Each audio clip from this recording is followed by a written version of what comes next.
iyadoo guud ahaanba abaar aad u darani ay ka jirto geyiga Soomaalida.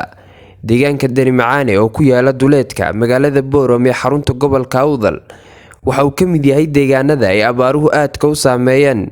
Haddaba qaar ka mid ah ardayda jaamacadda Goolis faraceeda magaalada Boorama waxay soo booqdeen deegaanka Darimacane iyo waliba deegaano kale oo u dhow si ay ugu kurgalaan xaaladda dhabta ah ay ku sugan yihiin dadka iyo waliba dunyada ku dhaqan deegaanadaasi.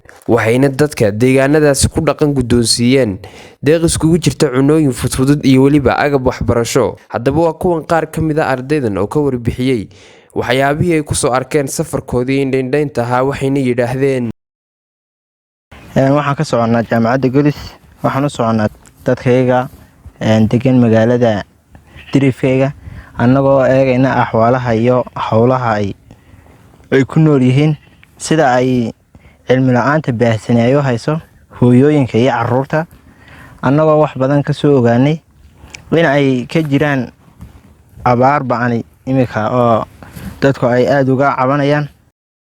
Annagoo ardayda iyadaas inta ka koobannahayna waxaan aan isku soo xilqaanay inaan bal maanta aan waxnu ka soo ogaano. Waxaan halkana ku siinaa wax yar oo aan badnayn oo ugu talagalnay carruurta, hase ahaatee waxaan halkan baaq uga dirayaa in la ogaado dadkeena ku dhaqan magaalada Dirifeyga, amba miyaha haato amba ha ka shisheysee. Xaafadaha intan taallay waa ilaa iyo mise qoys baad ku qiyaasi kartaa? Darimacane oo dhan mise intan laasdiigta ilaa dhowr wax yeela waxoogaa waan ku noolaa ilaa meelaha 60 meeyo xaafadood xakan. Sax. Darimacane waa dhinacan naga xiga. wax waxbarasho oo maleeyin ubadka ay asaasiga ay ka helayaan miyay jirta? Darimacane horta anagu goobtan anagu laasdigan nahay wax waxbarasho ma lihiinba. Waxbarasho. Magaaladii oo aadno. iyo halka saro masaafo dheer oo ciyaalku noo gaadhay inuu tagno mooyee la geeyo mooyaane. Sax. wax halkan xaafadii dhexdeedu iyo tagayaan waxbarasho horta ma jirto. Sax. madrasada xitaa quraan oo kale madrasada quraan oo kale xitaa ma jirto.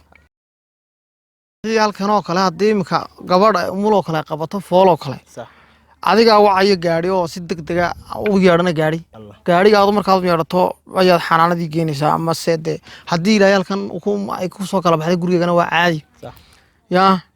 xalaano laakiin sade in horta waxa wanaagsan lahayd in meelahan oo kale bana looga dhiso.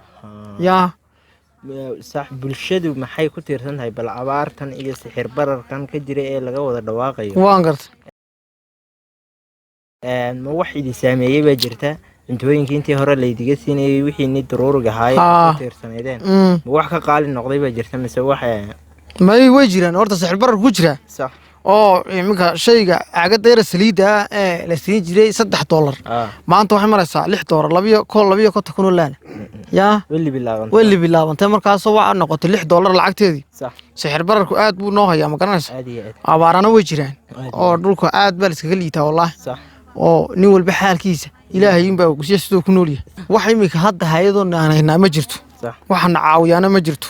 أولاً السلام عليكم. أنا مقعي بيها نجح محمد عبدو كنا سعتا جامعة جوليس يونيفرسيتي بورما وحان مانتا أني مدني طلعت كمقالة بورما أما سيعني حافظها الدريمعاني وأن حق أرورين كسمينيني qaabka bulshadu ay u hesho nolol maalmoodkayga iyo ama yani wax barashada ay hesho taasoo inoo sheegay walaalkeen ayaan leh inay baahi taban ay ka jirto waaweynaadaan loo dirayo magaalkiisa ay wax u soo bartaan hooyooyinkuna ay dib ku tahay marka ay yani ay marayaan xaaladaha markay ay dhalayso kale inay magaaladii bisha 9aad markay gasho inay tagayso magaaladii oo halkan kaga tagayso caruuraheegii taasina ay abaar baahan ka jirto in dhakhtar ama yani iscaaf ambulance loo soo diro halkan uu yimaado waa in bulshadeena laga warqabaa.